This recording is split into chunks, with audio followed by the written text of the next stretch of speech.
Hello student, good morning. आपका start science classes में स्वागत है। आज हम गुरुत्वाकर्षण बल या ग्रेविटेशन फोर्स के बारे में अध्ययन करेंगे।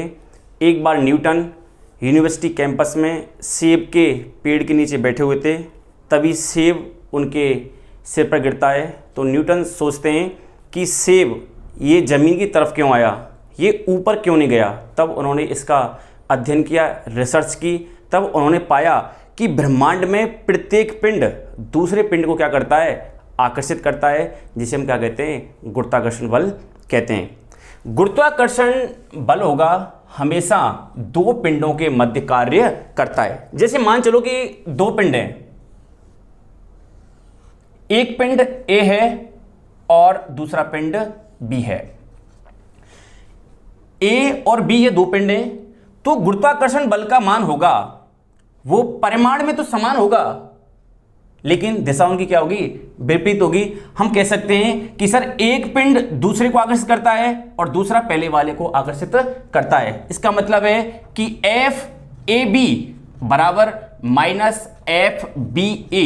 इसका मतलब है कि दोनों पिंडों के मध्य लगने वाला जो आकर्षण बल होगा या गुरुत्वाकर्षण बल होगा वो परिमाण में समान होगा, लेकिन उनकी दिशा क्या होगी, विपरीत होगी। ये माइनस चिन्ह है, ये विपरीत दिशा को डिनोट कर रहा है।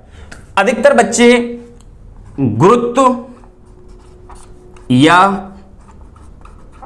गुरुत्व बल एवं गुरुत्वाकर्षण बल के बारे में थोड़ा सा कंफ्यूज रहते हैं। गुरुत्व जिसे हम कहते हैं ग्रेविटी, ग्रेविटी पृथ्वी का एक आकर्षण बल है, जिसमें पृथ्वी वस्तुओं को अपनी ओर क्या करती है, आकर्षित करती है।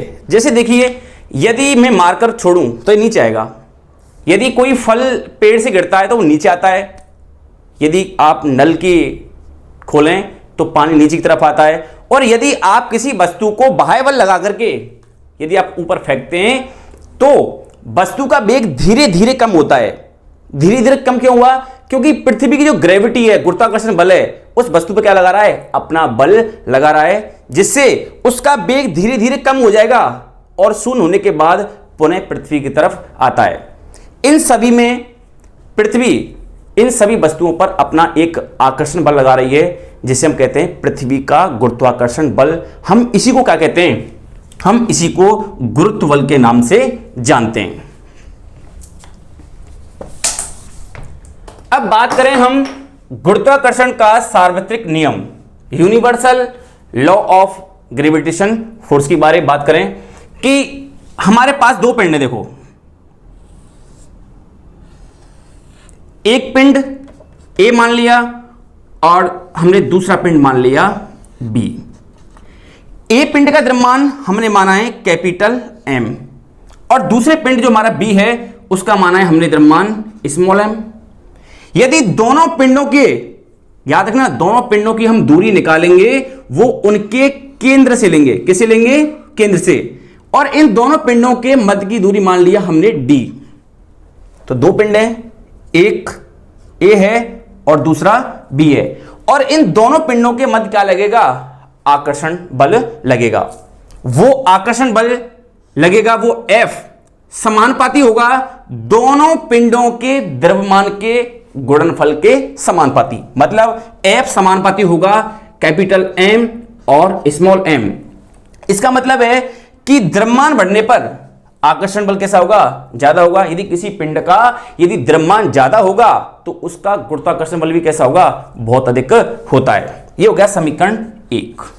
दूसरा समीकरण कह रहा है कि दोनों पिंडों के मध्य लगने वाला जो आकर्षण बल होगा एफ होगा, वो उनके मध्य की जो दूरी होगी उसके वर्ग के क्या होता है, व्युत्क्रमानुपाती होता है। इसका मतलब है यदि दोनों पिंडों के मध्य यदि हम दूरी को बढ़ाते जाएं तो आकर्षण बल कैसा होगा, कम होता चला जाएगा। यदि दोनों पिंडों को यदि पास लेकर आएंगे तो आकर्षण बल कैसा होगा, अधिक होगा।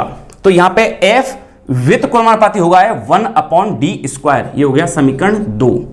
यदि हम समीकरण 1 एवं समीकरण 2 को क्या करें, संयुक्त करें, तो क्या होगा कि एफ, ये चिन्ह आ जाएगा समानुपाती, capital M small m upon D square. इसका मतलब है कि आकर्षण बल होगा दोनों पिंडों के द्रव्यमान के गुणनफल के समानुपाती होगा, और दोनों पिंडों की जो मध्य की दूरी है उसकी क्या होता है, व्युत्क्रमानुपाती होता है। हमेशा दूरी को इन पिंड के केंद्र से हम नापते हैं। यदि हम इसको आगे सॉल्व करें, ये चिन्ह जब हटेगा, समानुपाती चिन्ह हटेगा, तो क्या आएगा, यहां पे एक नियतांक आएगा। तो F ये चिन्ह हट गया, यहां पे बराबर आ गया, यहां पे आ गया G कांस्टेंट नियतांक, जिसे हम क्या कहते हैं, सार्वत्रिक गुरुत्वाकर्षण नियतांक भी कहते हैं। G capital M small m upon D square. तो ये हो गया गुरुत्वाकर्षण बल है, जो आकर्षण बल है वो F बराबर है G capital M small m upon D square. यदि हम यहां पे जो G है, यहां पे G है, वह है सार्वत्रिक गुरुत्वाकर्षण नियतांक।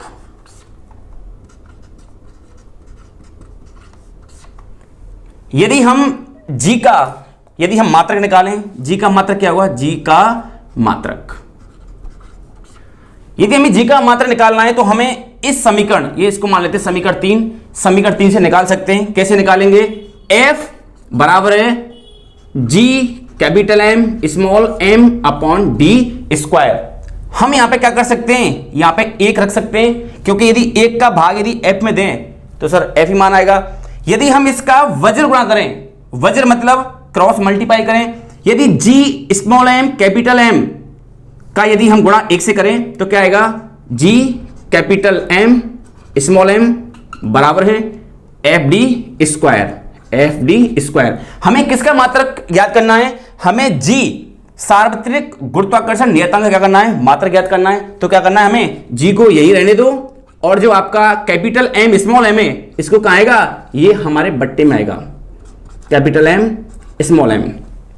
यदि हमें G का मात्रक निकालना है तो हमें F D M इन दोनों के मात्रक हमें पता होने चाहिए। आप जानते हैं यहां पे F बल, और बल का मात्रक क्या होता है, न्यूटन होता है। क्या होता है, न्यूटन। आइजैक न्यूटन के सम्मान में बल का मात्रक क्या है, न्यूटन है। यदि बात करें D क्या है, यहां पे डिस्टेंस दूरी है, और दूरी का मात्रक क्या होता है, मीटर।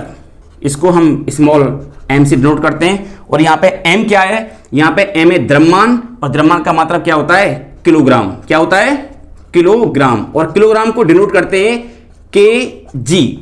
इसका मतलब है यदि हमें बल, दूरी और द्रव्यमान के मात्रक ज्ञात हैं तो हम G का मात्रक आराम से निकाल सकते हैं। कैसे निकालेंगे, G बराबर क्या हो जाएगा, F का मात्रक यहां पे न्यूटन डॉट D का मात्रक क्या है, मीटर स्क्वायर, तो स्क्वायर। बात करें कि यहां पे दो द्रव्यमान है, तो एक द्रव्यमान kg, तो क्या हो जाएगा, kg स्क्वायर। तो G का मात्रक क्या निकल के आया है, न्यूटन डॉट मीटर स्क्वायर बट्टे किलोग्राम स्क्वायर। हम इसको ऐसे भी ले सकते हैं, न्यूटन मीटर स्क्वायर प्रति किलोग्राम स्क्वायर। ये G का मात्रक है। वैज्ञानिक कौन है, हेनरी कैवेंडिश,